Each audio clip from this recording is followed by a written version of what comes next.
Well, hey everybody, happy Friday and first week in Advent. I hope you're all getting ready for Christmas and the excitement of that, or Hanukkah, or Kwanzaa. Lots of holidays coming up here depending on your religious persuasion. Anyway, I'm a Christian, so I'll be celebrating Christmas with my family, the birth of our Lord and Savior, Jesus Christ, and we work our way towards that through the season of Advent. So, shoutouts today. Who are we going to shout out? Well, I'm going to shout out Dog is My Co-Pirate.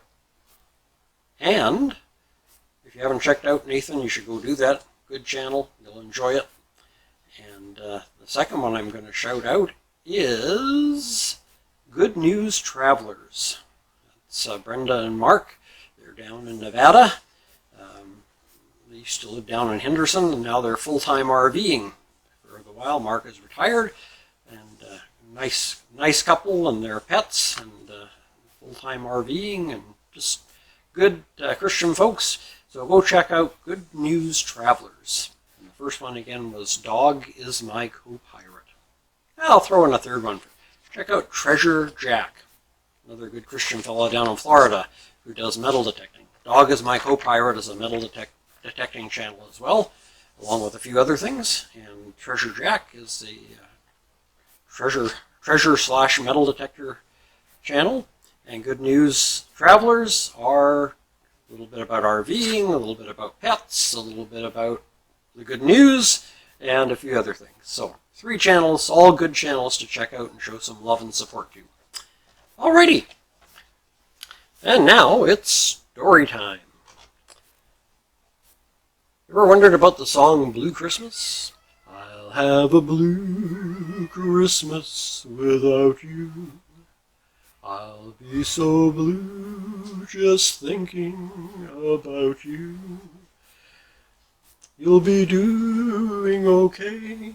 I don't remember the rest of the words, but you know the song I'm talking about. Well, here's just some little bit of interesting history behind it. As usual, Jay Johnson was running late. He had been slow getting started that morning, and the cold, rainy weather wasn't helping at all. On top of that, his green 1939 Mercury convertible had developed a huge rip just above the driver's seat, and water was pouring through the growing hole onto his head. Pulling the car off to the side of the road, the 45-year-old Johnson rummaged among the papers he kept in his back seat until he found an umbrella. He pushed it through the hole in the canvas top, then hit the button to open the umbrella. Shifting into first gear, he eased the car back onto the road, with the umbrella keeping most of the water out of the car. Jay continued on to Stamford, Connecticut, to the train station. A script and commercial jingle writer for radio, Johnson was on his way to New York, a daily commute that included a 1-hour train junket. It was during these trips that Jay would catch up on the post-war news in the paper, work word puzzles, and scribble down inspirations for storylines and songs. His daughter remembers her father as a man driven by creative challenges. Quote, "He often wrote or worked as he rode on the trains," recalled Judy Olmsted.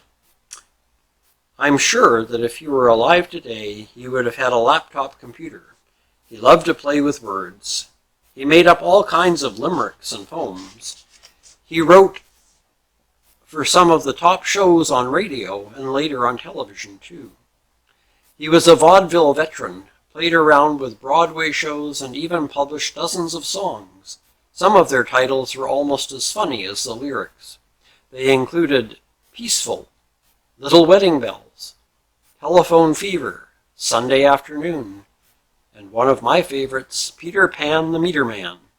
That title alone tells you how his mind worked," unquote. That was his daughter speaking. On this particular rainy day, as the train chugged towards the Big Apple, Johnson pulled out an old piece of hotel stationery. The holiday season was just around the corner, and tunes like Irving Berlin's White Christmas were being written into many of the radio shows for which he worked. As Jay considered the long list of Christmas classics he could draw from his scripts, an original idea began to take shape. At first glance, it seemed almost too obvious. With the success of White Christmas and the tremendous impact of blues music during the 40s, surely, Johnson thought, someone had combined the two concepts into a song. A number about a blue Christmas seemed so natural. Yet as he considered the idea, he suddenly and happily realized that no one had yet tackled this play on words. Picking up a pen, he scribbled down his first thoughts. I expect to have a colorful Christmas, tinged with every kind of holiday hue, and though I know I'll find every shade in the rainbow, this design of mine will be mostly blue. So that was his first thoughts on the matter. These lines were destined to become the rough first verse of a lyric sheet which Johnson would call Blue Christmas. Over the course of the next few days, several more verses followed. Though Christmas is considered a wonderful time by most, it is also a very difficult time for many.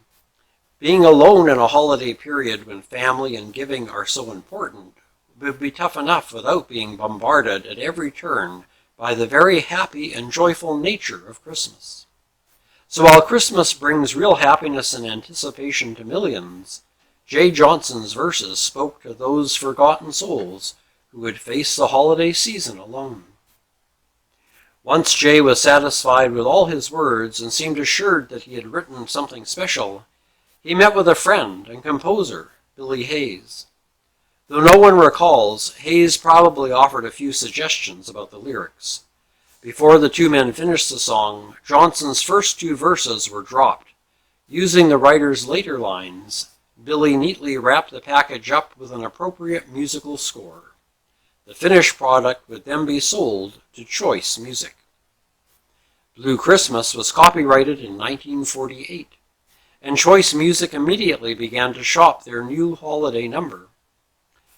As a novelty and hillbilly specialty company, Choice most likely attempted to interest a number of Nashville artists in Blue Christmas, yet no one in Music City noted the song's potential and jumped on board. The first act to record the tune was a pop band, Hugo Winterhalter and his orchestra. Winterhalter had worked as an arranger for the likes of Count Basie, Tom and Jimmy Dorsey, and Claude Thornhill, before putting together his own group. In late 1949, he hit the charts for the first time with Jealous Heart. When he recorded the Johnson-Hayes Holiday Offering in the early winter, Columbia hoped it would land their new star in the top 10. Hugo's Blue Christmas did just that, topping out at number 9. A year later, the song would undertake another successful run in the pop charts for the band leader. Still, these modest numbers didn't forecast a long run on the hit parade. At that time, in terms of recognition and popularity, Blue Christmas was far behind holiday standards such as Silver Bells and White Christmas, Rudolph the Red-Nosed Reindeer, and I'll Be Home for Christmas. Most felt it would be soon forgotten. Ernest Tubb must have heard the song during its initial Winterhalter release, because the Texas Troubadour worked it into his act about that time. A year later, in 1950, he cut the number for Decca and took it to the top of the country charts for the next 5 years. Blue Christmas would become Tubbs' holiday theme song and standard hit fodder for country radio playlists. With its lonesome message and clever lyrics, Blue Christmas was truly a hillbilly ode. It may have been written on an East Coast commuter train, but when Tubb vocalized it, it seemed to owe a great deal more to Nashville than New York. So many people identified it with Ernest Tubb that he was often referred to as Blue Christmas's writer. While he had contributed nothing to the song's lyrics or score, Tubb had put it on the map and shaped it into a country music standard. Because of the Tall Texan, Blue Christmas became country music's first true Christmas classic. By the mid-50s, almost every country act was using Blue Christmas in their November and December shows. While still performed from time to time in pop music, by the late 50s, Johnson-Hayes' number had seemingly established itself as a country epic. It was one song that had put some twang in the mistletoe. Blue Christmas probably would have remained strictly a part of country music genre if not for a young singer who had grown up idolizing Ernest Tubb. Yes, Elvis Presley had listened to a lot of black blues and white Southern gospel during his youth, but he had also spent a great deal of time checking out country acts. The one and only time he worked the Grand Ole Opry, he even met a childhood hero, Ernest Tubb. It was probably Presley's affection for Tubb and his music that led Elvis to record Blue Christmas on his initial holiday album. Yet Elvis's cut was far different from Tubb's or anyone else's. The rocker was the first to put real blues in Blue Christmas. In one brief 3-minute recording, Ernest had lost his lock on the song. It was now Elvis's Christmas standard. Presley's recording of Johnson and Hayes' song would generate more royalties than all of Jay Johnson's other songs combined. It would also assure that this country classic would become one of the best-known holiday songs of all time. Since Elvis first cut it, Blue Christmas has been recorded by hundreds of artists from every musical genre. Yet, in spite of its success in rock, pop, and blues, by and large, Blue Christmas has remained as country as Ernest Tubb. It would be hard to imagine a country Christmas album or show without it. For that reason, Jay Johnson and Billy Hayes have written a song that has become a gift that keeps on giving. I will tell you this, Judy Olmsted said with a laugh. It wouldn't be Christmas at our house without Blue Christmas. And a host of country music fans would probably agree that while there are a great number of secular holiday songs, a real country Christmas isn't complete until it's sung blue. So there you have it, the story behind I'll Have a Blue Christmas Without You. It's time for the Groaner of the Week.